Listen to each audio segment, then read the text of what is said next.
আমার মতে doctor ইউনূসই best এবং বেটার। আর ওনার সব কিছু কাজে ভালো লাগতেছে। জুলাই গণ অভ্যুত্থান থেকে 5ই আগস্টের পর থেকে যে 8ই আগস্ট উনি শপথ বাক্য পাঠ করে এবং ওনার যে উপদেষ্টা মণ্ডলী সহকারে সবার কার্যক্রম ভালো লাগতেছে।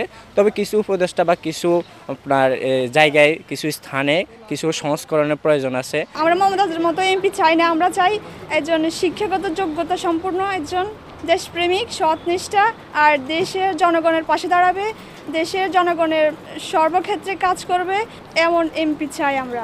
আমি যদি হাতিয়া উপজেলার এমপি হতাম, আমাদের হাতিয়া উপজেলার বর্তমানে প্রধান সমস্যাগুলো হচ্ছে স্বাস্থ্য খাত, শিক্ষা খাত, ফেরি, এরপরে হচ্ছে সড়ক, নদী ভাঙ্গন, ভেড়িবাঁধ। আমি যদি এমপি হতাম আমি প্রথমে এই প্রধান সমস্যাগুলো নিয়ে কাজ করতাম। দর্শক, দরজায় কড়া নাড়ছে ত্রয়োদশ জাতীয় সংসদ নির্বাচন। এই নির্বাচনকে ঘিরেই তরুণ ভোটাররা কী ভাবছেন তাদের ভাবনাগুলো জানতে এবং জানাতে মেঘনা নদী পাড়ি দিয়েই আমরা আছি এখন নোয়াখালীর 6 আসনে। আমরা জানার চেষ্টা করব এই আসনের তরুণ ভোটাররা আগামী জাতীয় সংসদ নির্বাচন নিয়ে তাদের মনের ভাবনাগুলো কি সেটি জানার চেষ্টা করব। চলুন কথা না বাড়িয়েই আমরা জেনে আসি এই বিচ্ছিন্ন দ্বীপ হাতিয়া উপজেলার তরুণ ভোটারদের মনের ভাবনাগুলো। আমি একজন নতুন ভোটার হতে পেরে খুবই আনন্দিত যে আমি এবার সুন্দরভাবে আগামী জাতীয় নির্বাচনে সুন্দরভাবে ভোট দিতে পারবো। আমার কাছে খুব ভালো লাগছে এবং বিগত সরকারের আমলে দেশে নতুন যারা ভোটার রয়েছে তারা ভোট দিতে পারেনি, ভোটার অধিকার ছিল না। কিন্তু আমি মনে করি এবার একটা সুষ্ঠু সুন্দর নির্বাচন হবে এবং আমি আমার অনুভূতি ভোট দিয়ে নতুন অনুভূতি প্রকাশ করব। আমি একজন শিক্ষার্থী হিসেবে সংসদ সদস্য নির্বাচনে, এমপি নির্বাচনে সর্বপ্রথম শিক্ষা কার্যকেই প্রাধান্য দিব, কারণ শিক্ষা জাতির মেরুদণ্ড। শিক্ষা ছাড়া কোনো জাতি বাঁচতে পারে না। তাই যে এমপি হয় সে যদি শিক্ষাগত যোগ্যতাই না থাকে তাহলে সে কীভাবে দেশের মানুষের সেবা করবে? তার মধ্যে যদি ন্যূনতম শিক্ষা জ্ঞান না থাকে তাহলে সে কীভাবে মানুষের ভাষা বুঝবে? একজন এমপি হতে হলে তার প্রথমত শিক্ষাগত যোগ্যতা প্রয়োজন। একজন এমপি যদি মূর্খ হয় তাহলে মমতাজের মতো সে সংসদে গিয়ে গান গাইবে। আমরা গান শুনতে চাই না, আমরা চাই দেশের মানুষের সুখ দুঃখের পাশে দাঁড়ানো, দেশের মানুষ কী চায় তাদের মনের ভাষা বোঝার জন্য। আমরা মমতাজের মতো এমপি চাই না, আমরা চাই একজন শিক্ষাগত যোগ্যতা সম্পূর্ণ একজন দেশপ্রেমিক, সৎনিষ্ঠা আর দেশের জনগণের পাশে দাঁড়াবে, দেশের জনগণের সর্বক্ষেত্রে কাজ করবে এমন এমপি চাই আমরা। দীর্ঘদিন আজকে প্রায় 15, 16, 17 বছর প্রায় আমরা যেভাবে ভোটটা হয়েছে আর আমরা যেভাবে দেখছি আমাদের বয়সে আমরা প্রথম ভোটার, কিন্তু আমরা ভোট যেভাবে এসে দেখছি রাতকে ভোট দেওয়া শেষ, সকালে আর আমরা যাইতে পারি নাই। আমরা তাই দেখছি মানুষ এনে বসে রয়েছে, হাঁটাহুটা করে শেষ, কেন্দ্রের ভিতরে ঢুকতে যায় নাই, এর আগে ভোট হয়ে গেছে। আমি মনে করি ডক্টর ইউনূস আজ পর্যন্ত যুদ্ধমূল্য বা বিভিন্ন মালামালের দাম, সকল কিছুর দাম যেভাবে নিয়ন্ত্রণ করছে বিগত কোনো সরকার এভাবে করতে পারে নাই, বুঝছেন। তারপরে এই যে শেখ হাসিনা আওয়ামী লীগের আমলে ভারত থেকে পেঁয়াজ এনেছে 200-300 টাকা পর্যন্ত আমাদেরকে পেঁয়াজ খাওয়াইছে, কিন্তু এখনকার বর্তমানে যাই দেখতেছি মোটামুটি আগের চেয়ে অনেক ভালো। আশা করি এইটাতে যেভাবে ভালো দেখতেছি সামনে নির্বাচন ওইটাও অনেক ভালো হবে, অনেক সুস্থ হবে, এটাই আমরা আশা করি।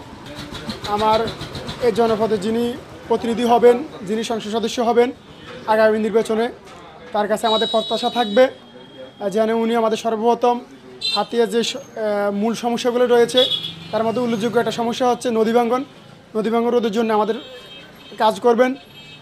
তারপর আরও কিছু সমস্যা রয়েছেন, শিক্ষা, স্বাস্থ্য, যোগাযোগ, এসব বিষয়গুলো কাজ করবেন।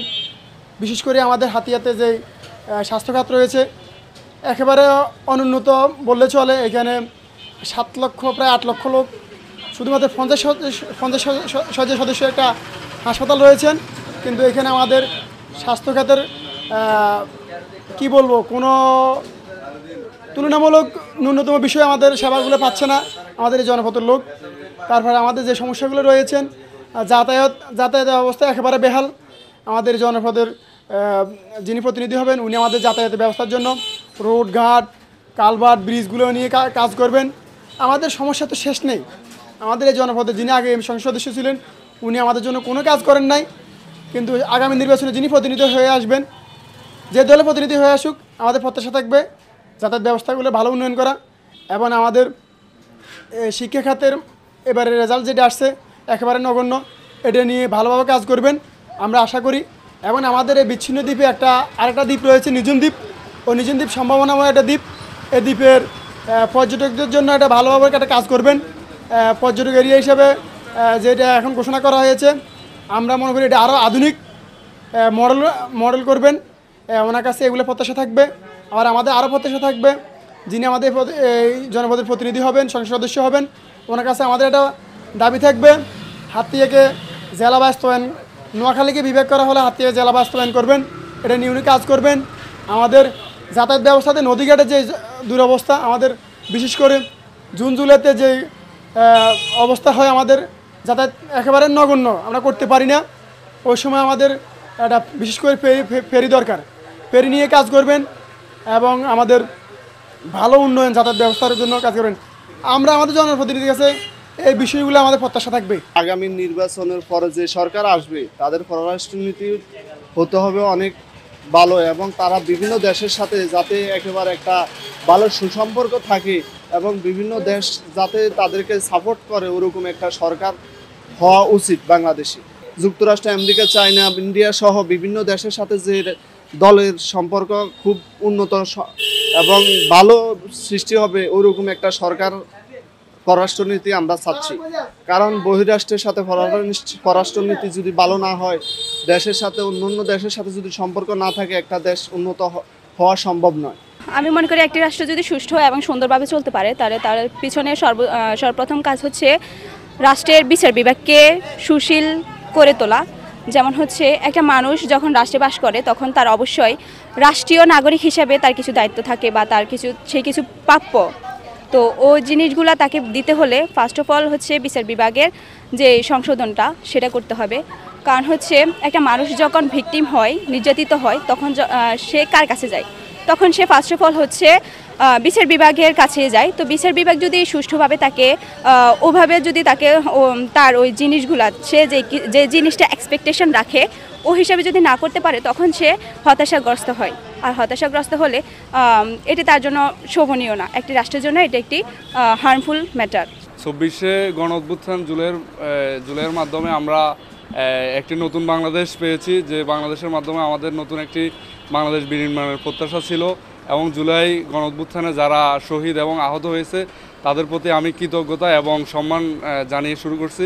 যেহেতু আমরা চেয়েছিলাম একটি নতুন বাংলাদেশ বিনির্মাণ করার জন্য, সেহেতু আমাদের এই যারা জুলাই আন্দোলনের নেতৃত্ব দিয়েছেন তারা ডক্টর ইউনূস সাহেবকে, আমাদের মাননীয় প্রধান উপদেষ্টা, যিনি আমাদের বাংলাদেশে এখন বর্তমানে নেতৃত্ব দিচ্ছে, তার মাধ্যমে একটি সুন্দর একটি জুলাই আন্দোলনে যারা আহত এবং শহীদ হয়েছে পরিবারদেরকে পুনর্বাসন করা এবং তাদেরকে একটা প্রতি মাসে হারে একটি ভাতা প্রদান করা, এবং হচ্ছে যে যারা আহত আছে তাদেরকে প্রতি মাসে চিকিৎসা ভাতা থেকে শুরু করে তাদেরকে সুচিকিৎসার ব্যবস্থা করে দেওয়া, যারা জুলাই যুদ্ধে আছে তাদেরকে নিরাপত্তা দেওয়া। আমরা বিগত কয়েকদিন আগে দেখেছি, আমাদের এই জুলাই সনদ ঘোষণার আগে আমরা দেখেছি তাদেরকে কীভাবে অপমানিত করেছে এবং লাঞ্ছিত করেছে। আমরা তার জন্য আন্তরিকভাবে দুঃখিত। আমি নিজে একজন জুলাই আন্দোলনে ঢাকাতে আমি নিজে আন্দোলন করেছিলাম। ওখানে আমাদের বন্ধুবান্ধব কয়েকজন আহত হয়েছে, বিশেষ করে আমাদের হাতিয়াতে আব্দুল হান্নান মাসুদ ভাই, উনিও জুলাই আন্দোলনের নেতৃত্ব দিয়েছে, উনি অনেকবার গুলি খেয়েছে। সো এই জন্য আমরা সব কিছু বিবেচনা করে দেখতেছি যে জুলাই আন্দোলনে যারা শহীদ এবং আহত হয়েছে তাদেরকে পুনর্বাসন এবং তাদেরকে নিরাপত্তা দেওয়ার ব্যবস্থা করা। আমি একজন নতুন ভোটার, এবছর আমি ভোটার হয়েছি, তবে কখনো আমি ভোট দিতে পারিনি। আমি যে নতুন ভোটার হয়েছি, ভোটারের একটা অনুভূতি রয়েছে, কিন্তু ভোট দেওয়ার সেই অনুভূতিটা এখনও আমার হয়নি। আমি আমার পছন্দ মতো ব্যক্তিকে ভোট দিতে চাই এবং ভোট দিয়ে আমি আমার অনুভূতিটা প্রকাশ করতে চাই। আমি আমার ভোট যাকে খুশি তাকে দিব। আমি কারো প্রভাবিত হয়ে, কারো টাকার কাছে বিক্রি হয়ে অন্য কাউকে ভোট দিব না। আমরা যুব সমাজ, আমরা খুব সচেতন, আমরা এখন দেশের ভবিষ্যৎ। আমরা আমাদের পছন্দ মতো ব্যক্তিকে ভোট দিব, যাকে ভোট দিলে এলাকার উন্নয়ন হবে, দেশের উন্নয়ন হবে, রাষ্ট্রের উন্নয়ন হবে, মানুষ সুখে দুঃখে যাকে ফাঁসে পাবে, আমরা ভবিষ্যতে তাকে ভোট দিয়ে জয়যুক্ত করার চেষ্টা করব। ছাত্রদেরকে ধন্যবাদ দেওয়া উচিত যে তাদের চয়েস বা যে অ্যাটাচমেন্ট এটা অনেক ভালো। কারণ বাংলাদেশে যদি ডক্টর ইউনূসের জায়গায় যদি অন্য কোনো কাউকে প্রতিনিধি বা উপদেষ্টা বা প্রধান উপদেষ্টা হিসেবে বা তত্ত্বাবধায়ক সরকার হিসেবে যদি গঠন করা হতো, তাহলে বাংলাদেশে এই বিগত 1-1.5 বছরে আপনার 30 বার সরকার মানে পল্টিত কিংবা হচ্ছে আপনার এটা পুনর্বাসন হতো। তো আমার মতে ডক্টর ইউনূসে বেস্ট এবং বেটার, আর ওনার সব কিছু কাজে ভালো লাগতেছে। জুলাই গণ অভ্যুত্থান থেকে 5 আগস্টের পর থেকে যে 8 আগস্ট উনি শপথ বাক্য পাঠ করে এবং ওনার যে উপদেষ্টা মণ্ডলী সহকারে সবার কার্যক্রম ভালো লাগতেছে। তবে কিছু উপদেষ্টা বা কিছু আপনার জায়গায় কিছু স্থানে কিছু সংস্করণের প্রয়োজন আছে। সাংবিধানিক অবকাঠামো এবং রাষ্ট্রীয় অবকাঠামো কিছু মানে আপনার ভালো খারাপ পরিত্রাণ এবং হচ্ছে স্থানান্তরিতভাবে এটা অপসারণ করার প্রয়োজন আছে। আর জুলাই সনদ বাস্তবায়ন বা জুলাই স্বাক্ষর আমরা যে নতুন বাংলাদেশ হিসাবে দেখতেছি, এটা তারই ফসল, ছাত্রদেরই ফসল। জামাত, বিএনপি, অন্যান্য দল, হ্যাঁ কতিপয় কয়েকটা দল মিলেও কিছু করতে পারে না, এই ছাত্রদের সারাই সম্ভব এবং আগামীর মানে আধুনিক বাংলাদেশ বিনির্মাণের জন্য ছাত্ররাই বেস্ট। আমি যদি হাতিয়া উপজেলার এমপি হতাম, আমাদের হাতিয়া উপজেলার বর্তমানে প্রধান সমস্যাগুলো হচ্ছে স্বাস্থ্য খাত, শিক্ষা খাত, ফেরি, এরপরে হচ্ছে সড়ক, নদী ভাঙ্গন, ভেড়িবাঁধ। আমি যদি এমপি হতাম, আমি প্রথমে এই প্রধান সমস্যাগুলো নিয়ে কাজ করতাম। আমাদের স্বাস্থ্য খাতে বর্তমানে 50 শস্য বিশিষ্ট, এখানে যতগুলো ডাক্তার প্রয়োজন ছিল ততগুলো ডাক্তার নেই। সেই জন্য মানুষ অনেক কষ্ট ভোগ করতেছে, ঠিকমতো চিকিৎসা পাচ্ছে না। নদী ভাঙ্গনটা এখন পর্যন্ত রোধ করা সম্ভব হয়নি। আমি যদি এমপি হতাম, এই নদী ভাঙ্গনটা রোধ করার জন্য ব্লক বাঁধ দিতাম। নিজুম দ্বীপে হালকা জোয়ারে নিজুম দ্বীপের অবস্থা খুব খারাপ হয়ে যায়, আমি নিজুম দ্বীপের চতুর্পাশে বেড়িবাঁধের ব্যবস্থা করতাম। এরপরে শিক্ষা খাতে বর্তমানে আমাদের হাতিদ্বীপ সরকারি কলেজেও শিক্ষক শূন্যতা রয়েছে, শিক্ষকদের যে স্বল্পতা রয়েছে এটা পূরণ করে দিতাম। এরপরে হাতিয়ার যে সড়ক রয়েছে, আফাজিয়া থেকে আপনি যদি পর্যন্ত যান, মুক্তারেঘাট পর্যন্ত, তার অবস্থা বুঝতে পারবেন যে হাতে বাকি রুটগুলোর কি অবস্থা। প্রধান সড়কের যদি অবস্থা এটা হয়, তাহলে বাকি যে রুটগুলো আছে এগুলোর কি অবস্থা। এই অবস্থা খুব বেহাল দশা, লোক চলাচল একেবারে কষ্টের। সেক্ষেত্রে আমি প্রথমে এই সড়কটা নিয়ে কাজ করতাম, শিক্ষা খাত নিয়ে কাজ করতাম, যে সব প্রধান সমস্যাগুলো নিয়েছে এগুলো সব কিছু কমপ্লিট করতাম, এরপর অন্য দাফে এগাইতাম। দর্শক, এতক্ষণ শুনছিলেন নোয়াখালী হাতিয়া উপজেলা নিয়ে গঠিত নোয়াখালী 6 আসনের তরুণ ভোটারদের ভাবনাগুলো। তাদের এই ভাবনাগুলো আগামী রাষ্ট্র গঠনে ভূমিকা পালন করবে এমন প্রত্যাশায় আজকের মতো বিদায় নিচ্ছি। আমি মোহাম্মদ আবদুল্লাহ চৌধুরী, NTV অনলাইন, নোয়াখালী।